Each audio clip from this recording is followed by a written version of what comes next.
자, 우리는 이 마가복음을 통해서 이 복음서를 살펴보고 있는데요. 이 복음서의 특징은 예수 그리스도의 행적을 살펴보는 것입니다. 그리스도가 어떻게 사셨는지, 또 그리스도가 무슨 말씀을 하셨는지에 우리가 집중을 해야 합니다. 우리의 신앙의 기준, 또 우리의 신앙의 모든 본질, 포커스는 그리스도에게 있습니다.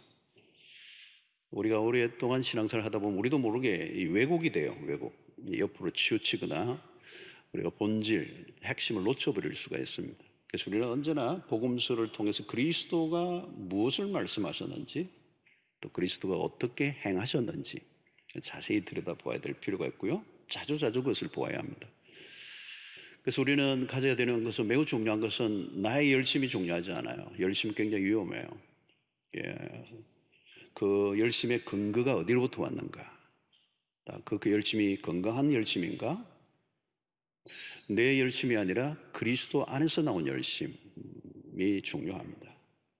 무엇보다도 우리는 그리스도적 관점, 그리스도의 관점으로, 그리스도의 시각으로 바라보고 판단하는 이 훈련을 계속해야 합니다. 그런 의미에서 이 복음서는 매우 중요한 그런 책이라고 볼 수가 있습니다. 자, 그리스도의 가르침과 행적은 가는 곳곳마다 거대한 파장을 일으킵니다. 왜냐하면 당대의 사람들이 그리스도를 받아들이기에는 그리스도는 너무 크신 분이죠. 그리고 하나님의 뜻은 너무도 크기 때문에 사람들은 혼란을 가지게 되죠. 주님의 파격적인 행보가 계속 이어지고 있고요. 예수님이 가시는 곳곳마다 사람들이 몰려들었습니다. 그리고 그리스도의 사역에 불이 붙으면서 뜨거워지면서 반대도 만만치 않게 일어납니다. 자, 본격적으로 그리스도와 당신의 제도권의 종교 지도자들 간에 이 충돌이 벌어집니다. 지난 본문에서 이미 서기관들이 예수님의 행위를 보고 신성모독이로다 그랬습니다. 이 신성모독이라는 말은 예수님의 행위를 보고 신성모독이라고 표현한 것은 이 작은 죄가 아닙니다. 이 전운이 감돌죠. 굉장히 심각한 충돌이 이제 벌어질 것을 이미 지난 본문에서 예상할 수가 있습니다. 오늘 본문은 알피의 아들 세리였던 레이가 예수의 제자가 되는 장면입니다. 세리가 예수의 제자가 된다는 것은 굉장히 그 당시의 사회에서는 충격적인 일입니다. 자, 레이가 예수를 믿기로 따르기로 함으로써 예수께서 그의 집에 들어가시고 또 그 세리였던 레이의 친구들이 함께 예수님과 음식을 나누는 장면이 오늘 본문에 나옵니다. 당시 유대 사회에서 식사를 같이 한다. 뭐 오늘날도 마찬가지지만 식사를 같이 한다. 이건 굉장한 친분을 의미하는 겁니다. 그리고 종교적인 용납을 포함하는 것입니다. 예수께서 세리와 죄인들과 식사를 하시는 광경을 보고 바리새인들이 예수께 시비를 겁니다. 그들의 입장에서 보면 굉장히 충격적인 일이죠. 자, 여러분, 세리는 누구입니까? 당시 유대인은 로마의 지배하에 있었습니다. 그러니까 로마의 지배하에 있었는데 로마의 로마의 앞잡이가 되어서 자기의 동족들의 등을 쳐 가급적 세금을 많이 거두어 들여서 일부는 자기가 착복하고 일부는 로마의 정부에 바치는. 여러분, 식민지 국가로 살아가면 이미 경제는 피폐해질 대로 피폐해져 있습니다. 더 나올 게 없어요. 안 내면 어때요? 강제 징수를 하고 아주 압력을 가하고 어떻게 해서든지 이 세금을 긁어내는, 이 세리의 역할을 한다는 것은 유대인의 입장에서 보면 유대인으로서 로마의 앞잡이, 우리 일제시대를 경험했던 것과 같습니다. 일본의 앞잡이가 되는 거죠. 유대인의 관점에서 세리들은 반역자입니다. 민족의 반역자입니다. 비인간적인 거죠. 그래서 백성들을 쥐어짜면서 세금을 긁어내는, 그때나 지금이나 세금 좋아하시는 분 별로 안 계시죠, 그죠? 세금을 내는 것을 힘들어하는 그 시대 속에서 이 반역자로 살아가는 자들이 세리였기 때문에 사람 취급을 하지 않았습니다. 또 죄인은 누구입니까? 유대인들은 음식을 먹기 전에 반드시 정결 예식을 하는 것입니다. 그런데 죄인들은 음식을 먹을 때 그런 정결 예식을 상관하지 않는 사람들. 그러니까 이 정결 예식을 행하는 바리새인들의 입장에서 보면 그냥 정결 예식을 행하지 않고 먹는 그 죄인들이야말로 막 사는 사람들입니다. 이들은 도둑들이나 강도와 똑같은 사람으로 분류되었습니다. 이렇게 세리와 죄인들은 바리새인의 관점에서 보면 상종할 수 없는 사람들이에요. 그런데 예수님이 그들과 함께 앉아서 음식을 나누는 모습을 보면서 어떻게 저런 부류들과 함께 식사를 할 수 있는가? 도무지 이해가 안 되는 모습이었습니다. 그래서 오늘 16절에 보니까 바리새인의 서기관들이 예수께서 죄인 및 세리들과 함께 잡수시는 것을 보고 그의 제자들에게 이르되 어찌하여 세리 및 죄인들과 함께 먹는가? 자, 여기 바리새인의 서기관, 바리새인이 나오는데요. 바리새인이 누구입니까? 마가복음에서는 처음 등장하는 부류입니다. 우리가 흔히 아는 것처럼 구별된 자들, 다르게 표현하면 분리주의자들입니다. 예수님 시대의 종교적 가장 주류라고 볼 수가 있습니다. 이들은 율법을 충실히 지키고자 애를 쓴 사람들이에요. 자, 문제는 뭐냐면 자신들의 종교적 열심으로 다른 사람들을 판단하는 것을 잘한 사람들입니다. 당연히 이들은 영적인 엘리트 의식을 가지고 있었고 종교적 모범생들이었습니다. 규칙을 잘 지켰을 뿐만 아니라 그 규칙을 잘 지키는 것으로 끝나지 않고 다른 사람이 규칙을 잘 지키는지 지키지 않는지를 감시하는 역할도 했습니다. 당연히 그들은 비판적인 눈을 갖고 있죠. 그래서 그들의 입장에서 보면 세리와 죄인들은 X예요, X. 인간 이하로 가능한 거리를 두어야 하는 사람들. 바리새인들은 규칙을 강조했습니다. 자신들이 정한 울타리 안에 들어와야 될 사람과 들어오지 못할 사람을 분류했습니다. 우리 청년들 얘기로 하면 인싸와 아싸가 있어요. 인사이드에 들어올 사람인지 아웃사이드로 취급해야 될 사람인지. 자신들이 만든 기준을 가지고 사람들을 언제나 판단한 겁니다. 그 기준 안에 들지 않으면 X, 들면 O. 그런 면에서 세리와 죄인들은 X예요. 그리고 그 세리와 죄인들과 함께 음식을 먹은 예수도 X가 됩니다. 바리새인들의 눈에 보면 예수의 행동은 거의 미친 행동이죠. 여러분, 사람이 누구와 같이 밥을 먹는가는 중요한 이슈가 됩니다. 누구와 밥을 먹느냐는 그 사람의 신분을 의미하죠. 유유상종, 대개는 동질감을 가진 사람들이 함께 밥을 먹습니다. 이 밥을 같이 먹는다는 말은 우리는 서로를 받아들인다는 의미예요. 자, 이 일은 예수님이 죄인과 세리들과 밥을 드시는 것은, 음식을 드시는 것은 이 바리새인들의 비난을 받을 것을 주님은 알고 계셨을 거예요. 위험한 일을 하신 거죠. 이 일이 충돌을 일으킨 것입니다. 바리새인들은 사람들을 분류하고 분리시키고 이런 일들을 했지만 예수님은 그 분류된 사람들과 함께 하셨기 때문에. 자, 우리는 예수님의 생애를 보면 그분의 예수님의 친구들의 리스트는요, 그 안에는 거물급이 인사가 하나도 없습니다. 예수님은 늘 친구들이 장녀, 과거가 있는 여인들, 나병 환자, 세리들, 거지들, 평범한 어부들. 예수님의 그 족보인 마태복음 1장이 그러하죠. 일반적으로 사람들은 자신보다 높은 지체에 있는 사람과 만나려고 합니다. 그래서 유명한 사람과 함께 식사를 하고 나면 어떻게 해요? 반드시 자랑하죠. 난 누구누구와 밥 먹었어. 그 말은 뭐예요? 난 그런 사람들과 함께 아는 사람이야. 여러분, 그런데 주님은 전혀 그렇지 않아요. 하향 조정을 하셨습니다. 바리새인들의 눈은 예리했습니다. 엄격하고 또 매몰찼습니다. 그들은 높은 기준을 세워 사람들을 차별화한 거죠. 그래서 어디를 가나 우리는 끼리끼리 그룹을 형성합니다. 이해관계에 따라 혹은 출신에 따라 성향에 따라 모입니다. 우리 한국 사회는 사회적 갈등이 심한 사회입니다. 당신이 어디에 속해 있는가를 밝히라 강요합니다. 가만히 있으면 적으로 규정하고 몰아붙여 버립니다. 바리새인들의 볼 때 예수님은 반대편에 서 있는 것 같아 보였습니다. 우리 편이 아닌 것 같아요. 충돌이 일어난 거죠. 예수가 자신들이 만들어 놓은 기준과 울타리 안에 들어오지 않는 겁니다. 세리들과 죄인들과 함께 식탁에 앉은 것으로 봐 이는 분류해야 되는, 아웃사이드 해야 될 대상으로 본 것입니다.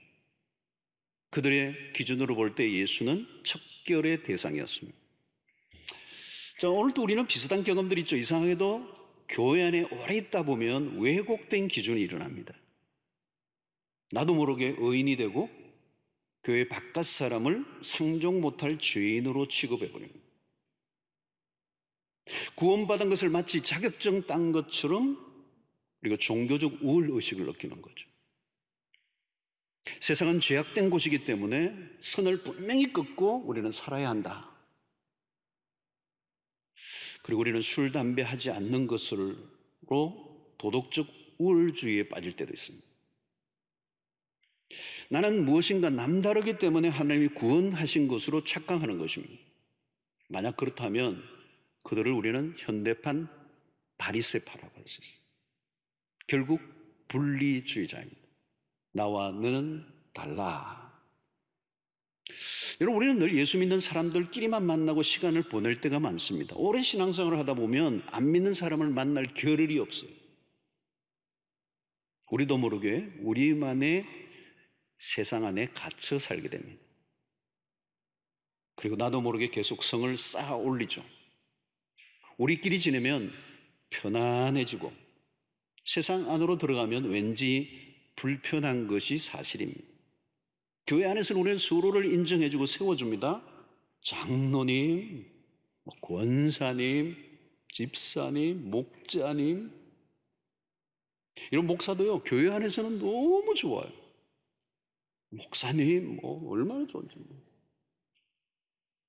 바깥에 나가면 아저씨 차 왜 이렇게 됐어요? 막 이러고 막 갑자기 교회에서 목사님 하다가 나가면 갑자기 헷갈릴 때가 있어요. 그게 잘 안 나가요. 이제. 교회 안이 너무 좋은 거예요. 세상에 나가면 전혀 교회 직분을 안 알아줘요. 오히려 놀려요. 집사람에 집 샀어? 뭐 이러고. 거칠어요. 다 놀려요.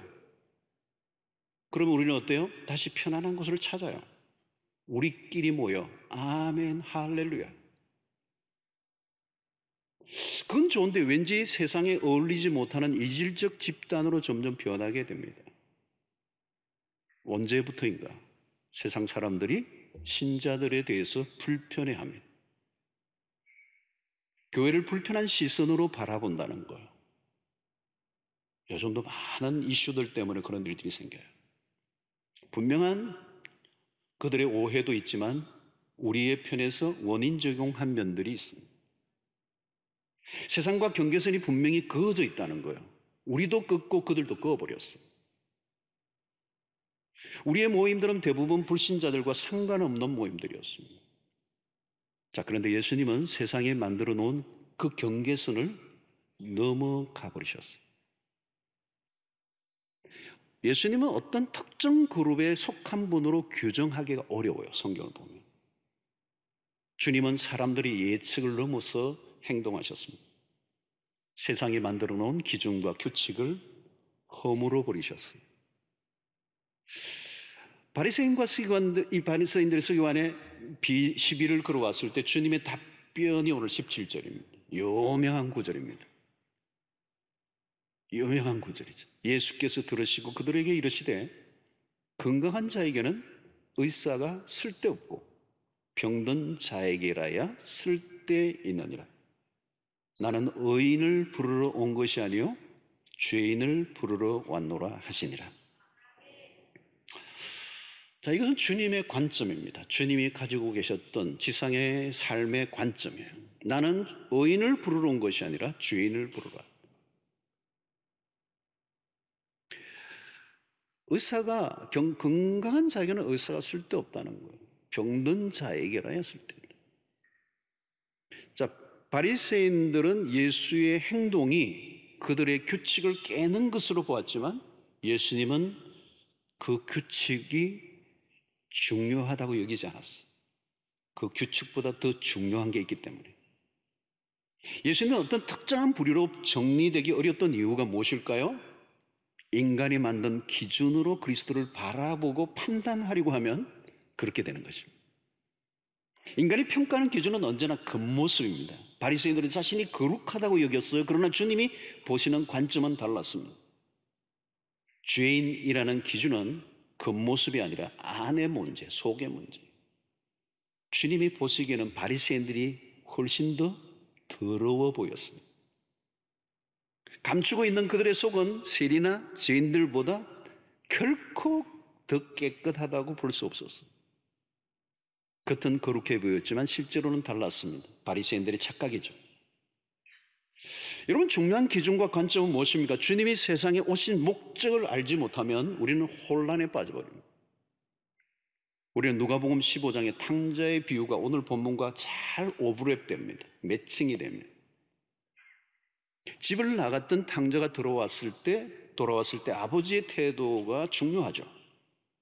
돌아온 아들을 위해 잔치를 베풀고 즐거워하는 아버지. 근데 큰 아들은 분노합니다. 그야말로 아버지를 바라볼 때 정상이 아닌 아버지로 보는 거예요. 왜 이런 관점이 생겼을까요? 이 아들은 탕자도 이해가 되지 않지만 그 아들을 대하는 아버지가 도무지 이해가 안 돼. 도무지 이해가 안 돼.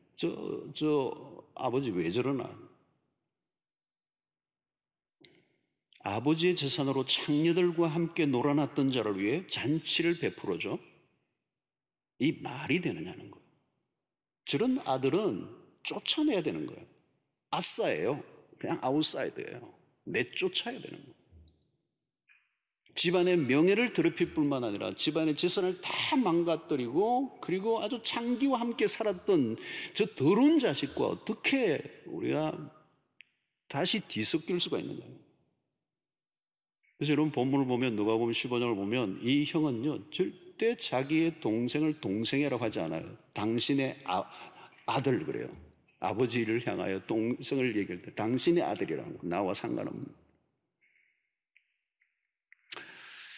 그러니까 이 형은 동생과 자신이 얼마나 다른 사람인가를 증명하는 일에 열심을 내요. 그와 나는 다르다는 거야. 그래서 아버지가 기쁨으로 연 잔치에 결코 들어가지 않습니다. 여러분 이 큰아들이 전형적인 바리새인입니다. 아버지는 다르죠. 전혀 다른 관점과 시선을 가지고 있습니다. 누가복음 15장 32절에 보니까 이 내 동생은 죽었다가 살아났으며 내가 잃었다가 얻었기로. 중요한 거죠. 주님이 보시는 그 아버지가 보는 관점이에요. 죽었다가 살아나고 잃었다가 얻었다. 그래서 우리가 즐거워하고 기뻐하는 것이 마땅하다.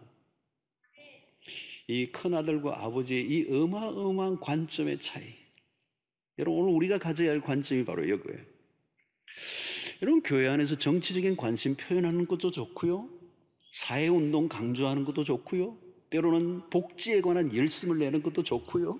다 좋아요. 그러나 그 어떤 목소리보다 가장 중요한 것은 주님이 보셨던 이 관점이에요. 잃어버린 자를 구원하는 것. 그것보다 더 위에 있는 일은 있을 수가 없어요. 이게 본질이니까. 그 외에는 다 비본질이에요. 주님이 가지신 관점입니다.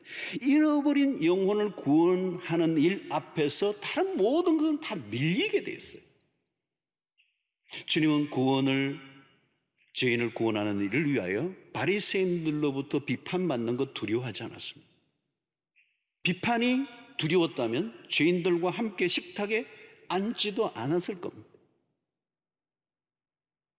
바리새인들이 보기에는 예수의 행동은 파격적이었지만 주님에게는 매우 당연한 일이에요. 매우 당연한 일. 주님은 왜? 그 일을 위해 오셨기 때문에. 죄인을 구원하는 일은 주님의 존재의 이유였어요. 주님은 당신의 명예를 지키는 것에 초점을 두지 않으셨으면 사람들이 욕먹는 것에 초점을 맞추셨다면 전혀 그런 일이 일어나지 않았을 거예요.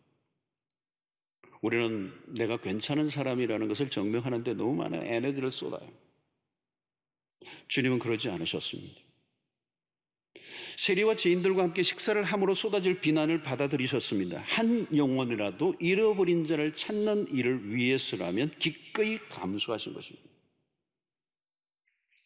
오해받는 일, 욕먹는 일, 그 당연한 것입니다. 자, 오늘날도 예수님 시대보다 훨씬 더 비난하기 좋은 문명의 이기들이 널려 있습니다. 요즘 SNS를 통해 무차별 악플로 공격하죠. 자기가 하고 싶은 말들을 다 쏟아내는 이 배설의 문화들. 주님이 군중들에게 노출되면서 동시에 공격하는 자들이 막 늘어나요. 요즘으로 치면 무차별 악플 공격이. 그러나 주님은 조금도 물러서지 않으셨습니다. 나는 의인을 부르러 온 것이 아니라 죄인을 부르러 왔기 때문에. 당신을 이상한 사람으로 취급해도 상관없어요. 한 가지는 양보할 수 없어요. 나는 의인을 위해서가 아니라 죄인을 위하여 존재한다.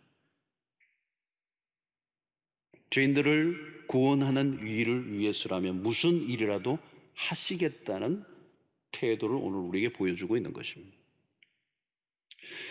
성도 여러분, 의사의 존재 가치는 병든 자를 치료하는 일입니다. 좋은 의사라는 평판을 유지하려고 위급한 환자의 수술을 끊인다면 그건 좋은 의사라고 할 수 없습니다. 레이의 친구들은 모두 치료가 필요한 환자들이었습니다. 의사는 성한 사람들과 지내는 시간보다 병든 사람과 접촉하는 일이 많아야 정상입니다. 주님은 영혼의 의사로서 죄인들을 피하지 않으셨습니다. 여러분, 오늘 우리의 삶 속에서 때로는 여러 가지 비난을 받을 수도 있지만 누가 뭐라고 해도 내가 선택한 것에 흔들리지 않는 믿음이 필요해요. 흔들리지 않는 믿음을 가지려고 하면 우리가 가져야 될 분명한 가치예요.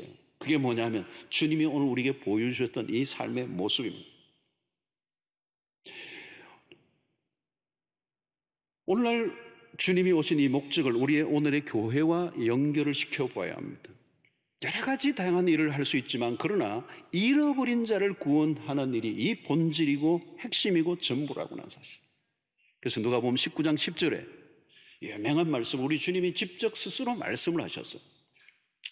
인자가 온 것은 잃어버린 자를 찾아 구원하려 함이니라. 예수님이 하신 말씀이에요. 인자가 이 땅에 온 것은 잃어버린 자를 찾아 구원하려 합니다. 교회가 모든 일을 다 할 수 없어요. 오직 일관된 한 가지 일이 있는데 그게 뭐냐면 영혼을 구원하는 일, 잃어버린 자를 찾는 일. 여러분, 교회가 이 방향을 놓치면 안 돼요. 우리가 하고 싶은 것을 하는 게 중요한 게 아니라 하나님이 원하시는 게 뭐냐. 예수님도 당신 스스로 사시지 않았어요. 마음대로 사시지 않았어요. 주님은 언제나 당신을 보내신 아버지의 뜻에 순종하셨어요. 주님은 당신의 뜻이 아니라 아버지의 뜻을 따라 움직이셨어요. 그 뜻이 뭐예요? 인자가 온 것은 잃어버린 자를 찾아 구원하려 함이니라. 자, 오늘날 많은 사람들은 자기에게 유리한 대로 예수를 끌어당겨요. 주님이 사람을 대하신 기준은 오직 하나입니다. 구원을 받아야 할 죄인인가 아닌가. 그가 부자이든 가난한 사람이든 아이든 어른이든 유식하든 무식하든 정치적으로 좌파든 우파든 구원을 받아야 할 죄인이라고 하는 것. 주님이 보셨던 시선은 항상 그거였어요. 여러분, 2000년 전 유대사회 역시 오늘날 우리가 겪고 있는 혼란과 갈등 이상으로 복잡했습니다. 주님 역시 유대인으로 태어나셨고요. 유대의 정치적 상황을 모르실 리가 없었습니다. 주님은 정치적 혼란에 그럼에도 불구하고 휩싸이지 않으셨어요. 가열된 정치적 논리에 끼어들어 논쟁하지도 않으셨어요. 제자들이나 주님의 주변의 사람들은 예수가 정치적 메시아 혹은 경제적 메시아로 나서줄 것을 원했습니다. 그러나 주님은 전혀 로마 정부와 대립각도 세우지 않으셨어요. 세상은 편가르게 혈안이 되어 있어요. 어느 편인가? 적인가 아군인가? 흑백 논리가 강합니다. 전투적이고 폭력적인 세상을 우리가 살고 있습니다. 예수님 시대도 유사했습니다. 그럼에도 주님은 일관되게 행동하신 게 있어요. 이유는 주님이 지상에 오신 목적이 죄인을 구원하러 오셨기 때문이라는 거예요.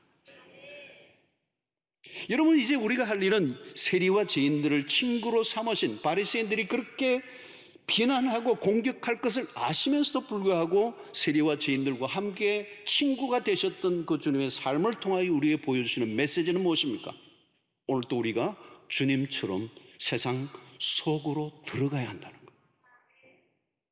직장에서도 회식이 있으면 2차 안 가는 게 전부가 아니라는 거예요.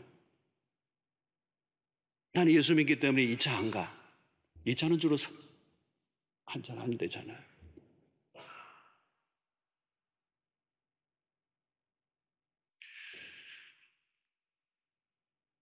여러분, 사람들과 전혀 어울리지 않으면 그들을 누가 구원합니까? 제가 이 얘기는 2차, 3차 가시라는 얘기는 결코 아닙니다.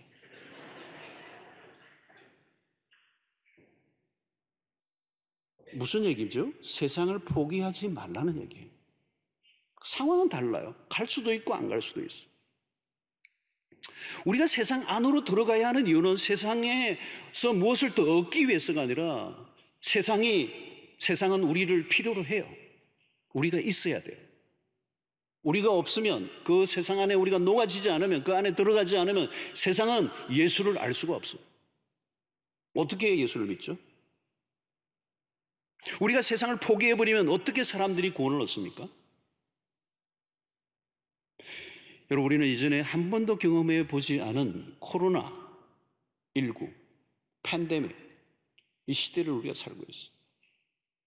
집회와 모임이 쉽지 않습니다. 그동안 우리는 모이는 교회에 열심을 가졌어요. 모이는 거에서는 한국 교회는 손색이 없어요. 근데 문제는 교회는 두 큰 덩어리가 있어요. 하나는 모이는 교회, 하나는 흩어지는 교회. 이 균형이 잘 잡혀야 돼요. 오늘 우리는 코로나 팬데믹 시대를 통해서 모이는 교회의 어려움을 겪고 있으면서 우리에게 하나님이 주시는 메시지 중에 하나는 뭐냐면 흩어지는 교회로서의 사명을 다시 한번 확인하게 해줘요. 이 흩어지는 교회는 다르게 표현하면 미셔널 처치입니다. 선교적 공동체입니다. 앞서도 언급했지만 신자들이 세상 속에서는 잘 어울리지 못하는 부류가 되어 있습니다. 왠지 신자들이 끼어드는 것을 불신자들이 싫어했어요. 우리도 마찬가지예요. 세상 안으로 들어가는 거 꺼렸습니다. 그러니까 일찍이 우리는 세상과 우리는 거리두기를 한 셈이에요. 그런 결과 오늘날 교회는 상당히 세상 속에서 개토화되었다고 얘기해요. 섬처럼. 그동안 우리는 거룩한 생활을 하려고 하면 세상과 거리를 두어야 한다고 생각했어요. 근데 이것은 잘못된 성속 개념입니다. 주님은 우리에게 다른 모습을 보여주셨어요. 주님의 모습을 닮고 살아가려고 하면 오늘 본문의 메시지는 우리는 세상 안에 들어가야 돼요. 세상과 어울려야 돼요. 안 믿는 사람과 뒤섞여야 된다는 거. 자, 그래도 여러분 세상 속으로 들어가려고 하면 이게 만만치가 않아요. 시시한 신앙으로는 세상 속에 못 들어가요. 시시한 신앙으로 그냥 대충 때우는 신앙으로는 세상 안으로 들어가면 금방 세상 속에 세속화되어 버리고 말입니다. 여러분 교회 안에서만 신앙생활 하려고 하면요 그렇게 많은 영적 실력이 필요하지 않아요.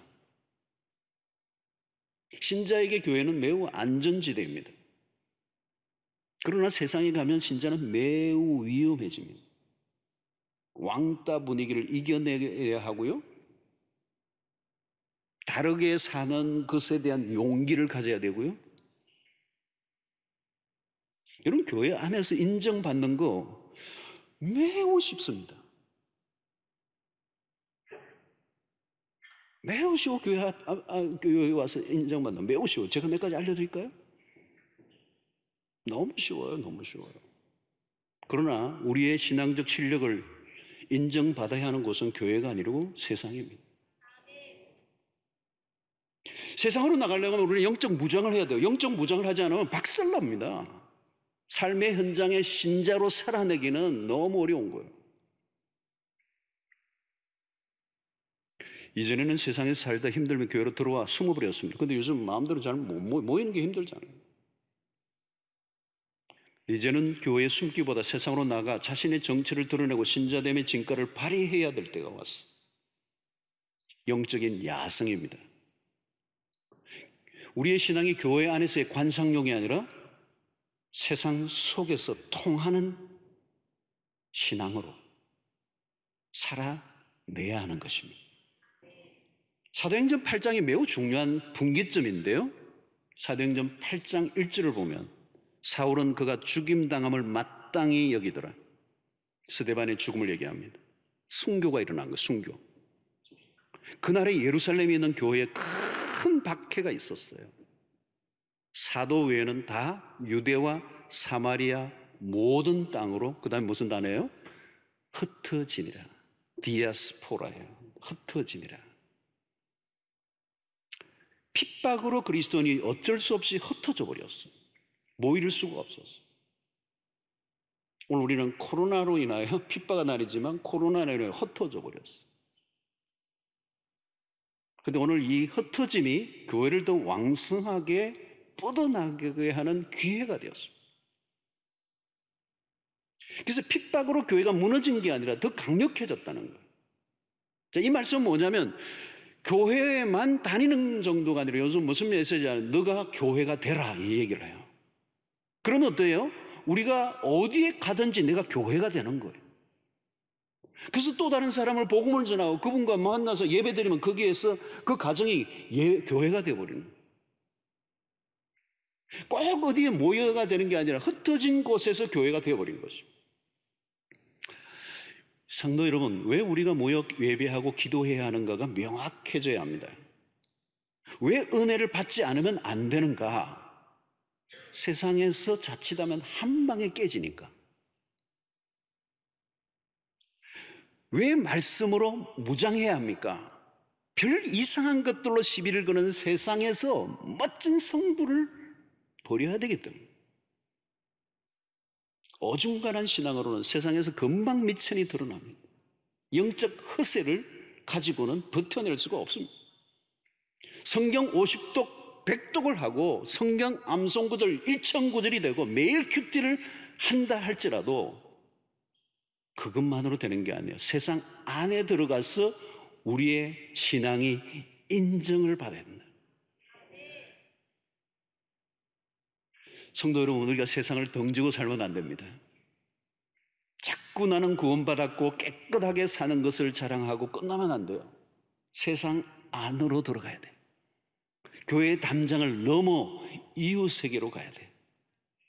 코로나가 시작되면서 초기에 교회당 문을 탁 닫았을 때 우리 구주를 닫았잖아요. 그때 제가 스님이 된 것 같은 느낌. 머리만 깎았으면 완전 스님이잖아요. 아무도 없어. 이렇게 모였을 때 우리는 교회라고 하는 느낌을 가졌는데 아무도 안 오는, 그죠? 완전히 문을 닫았을 때 일시적으로 문을 닫아서 마음은 좀 답답했어요. 그때 무슨 생각이 드느냐면 교회는 도대체 무엇인가? 안 모이면 교회가 아닌 거예요? 그러면서 제 생각이 뭐냐, 우리의 성도들이 지금 어디에서 무엇을 하고 있을까라고 하는 질문이 듭니다. 모이는 교회로는 힘들지만 흩어지는 교회로 지금 과연 살고 있을까? 여러분, 우리는 모이지 못하는 것에 대한 안타까움을 많이 가졌지만 그것만으로 끝나면 안 됩니다. 모이지 못하는 것에 대한 안타까움만큼이나 흩어진 교회로서 살았는가에 대한 확인을 해야 돼요. 우리는 홀로 고고하게 깨끗한 척하고 사는 것을 주님은 원하시지 않아요. 나는 달라, 나는 깨끗해가 아니라 이전에는 상종도 하기 싫었던 사람에게로 가야 돼요. 여러분 아십니까? 우리가 그렇게 의로운 사람들도 아니에요. 우리도 여전히 죄인입니다. 하나님의 은혜로 구원을 얻은 것 외에는 자랑할 것이 하나도 없는 사람들이에요. 괜히 잘난 척, 거룩한 척 하면 안 돼요. 그것은 바리새인들이라는 것입니다. 내가 저 사람보다 낫다고 하는 우월감을 가지면 만날 사람 없습니다. 전혀 그렇지 않아요, 여러분. 내가 손가락질 하던 그 사람이나 나나 50보, 100보입니다. 자꾸 사람을 편가르지 하지 말고 성을 쌓지 말고 길을 내는 삶이 되어야 합니다. 세상과 동떨어진 교회가 아니라 세상 속의 교회가 되어야 돼요. 교회가 담을 자꾸 쌓으면 안 되는 것입니다. 주님이 원하시는 교회는 담장이 없어요. 누구든지 anybody 주님에게로 오는 것을 막지 않는 교회. 바리새인들과 서기관들은 자비가 없었어요. 주님은 죄인에게 자비를 베푸시고 하나님의 사랑을 보이셨습니다. 주님은 우리를 있는 그대로 받아주셔서 어떤 제한도 두지 않으셨습니다. 당신은 무엇 때문에 안 돼, 그런 게 없어요. 주님의 긍휼은 경계선이 없었습니다. 오늘도 그리스도 안에서 죄인을 향한 하나님의 사랑은 제한이 없습니다. 세리와 죄인들과 함께 식탁에 앉아 계신 그리스도의 모습은 너무도 강력한 도전이에요. 오늘 이 본문의 말씀은 우리의 신앙을 전면적으로 바꾸는 바꾸라고 하는 메시지예요. 우리가 무엇을 위해 존재하는가? 우리의 관심은 어디에 있는가? 세상을 바라보는 우리의 태도는 무엇인가? 나의 신앙을 순수하게 지키는 것은 중요합니다. 그러나 더 중요한 게 있어요. 의인이 아니라 죄인을 부르러 오신 그리스도처럼 잃어버린 자를 찾아가고 그들을 구원의 길로 이끄는 일보다 더 중요한 일은 없습니다. 교회는 죄인을 위하여 존재합니다. 오늘 우리가 존재하는 이유, 성경 공부를 해야 되는 이유, 기도를 더 많이 해야 하는 이유는 더 많이 분별해내고 악을 판결해내는 데 목적이 있는 것이 아니라 더 많은 죄인들을 구원해내기 위해서야 돼요. 주는 우리에게 가라고 말씀하십니다. 불편하지만, 환영하지 않아도, 아니 내가 좋아하지 않는 사람이라 할지라도 주님 그들과 뒤섞이라고 말씀하십니다. 그들 안으로 들어가라고 말씀하십니다. 주님처럼 경계선을 넘으라고 말씀하십니다. 죄인의 친구가 되라고 말씀하십니다. 사랑하는 성도 여러분, 여러분들은 지금 어떤 친구들이 많습니까? 나는 이제 세상 친구 다 끊어버렸어. 나는 예수 믿는 사람들하고만 만나. 그렇다면 어쩌면 내가 현대판 바리새인이 되어 있을지도 모릅니다. 그것은 매우 위험한 것입니다. 오늘 저는 이 말씀을 저에게도 적용하면서 굉장히 큰 도전을 받습니다. 우리는 왜 존재하는가? 우리는 우리의 시선과 관심이 어디에 기울어져 있는가? 우리끼리의 잔치, 우리만의 기쁨, 우리만의 천국이 아니라 세상 안에 주님이 필요한 사람들을 향하여 기꺼이 낮은 곳으로, 험한 곳으로, 사람들이 거부하는, 사람들이 배제하고 배타하고 거부하고 매몰차게 인정받지 못하고 무시당하고 있는 사람들에게까지 들어가 예수의 사랑을 전하여 구원에 이르게 하는 일에 우리의 삶을 드리는 것이 오늘 우리의 존재의 이유요, 오늘 우리가 기도하는 이유요, 은혜 받는 이유요, 모이는 이유요, 그 목적을 위해서 주님은 우리를 부르시고 있다는 사실을 기억하시고, 어때요? 여러분, 이번 주간에 안 믿는 사람 친구 한번 삼아 보시지 않겠습니까? 저는 안 믿는 사람을 만날 접촉점이 많이 없어가지고요. 가끔 가는 미용실 머리 깎아주는 분에게 한 번씩 만날 기회가 있는데, 요즘은 또 제 머리 깎아주는 분이 생겼어요. 예수 믿으시는 분이, 집사님이. 그마저도 차단이 됐어요. 다시 이제 그만하고 세상 속으로 많은 사람들을, 안 믿는 사람들과 뒤섞이고 친구가 되어 소금처럼 빛처럼 녹아들어가 예수의 사랑, 구원의 복음을 증거하는. 여러분, 어떤 젊은이는 그래요. 우리 직장은 예수 믿는 사람들 사장님이고 예수 믿는 사람들로 있어서 예수 믿기 너무 좋다. 그건 너무 좋은 일이에요. 그러나 여러분, 더 좋은 일이 있어요. 예수 믿는 사람 한 사람도 없는 직장,